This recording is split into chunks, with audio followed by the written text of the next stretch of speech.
Welcome to the Salmon Runs YouTube. Enjoy the video.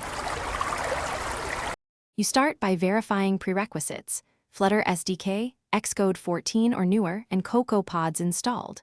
Open Terminal and run Flutter Doctor. Fix any iOS issues. Next, create or open your Flutter project and run Flutter build iOS no-code sign to generate the iOS folder and workspace. Once done, open iOS/runner. XC workspace in Xcode. This ensures Cocoa pods integrations load correctly.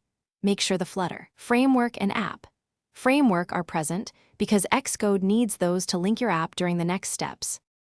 In Xcode, you configure the runner target. Set your signing team, unique bundle ID, and iOS deployment target that matches your Flutter settings. Then inspect build phases. Ensure the Flutter run script is present, frameworks are embedded, and assets copy phase runs. If you use Swift or Objective-C interop, confirm bridging headers and module maps are correct.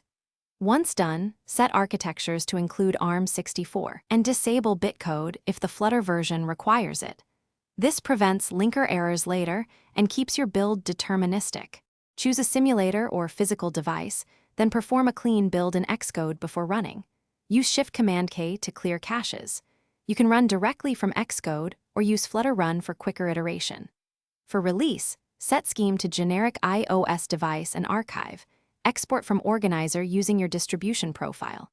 If you hit a signing or build failure, recheck provisioning profiles and bundle ID, run pod install in iOS/ and restart Xcode. Most issues resolve after updating pods and reopening the workspace. Thanks for watching.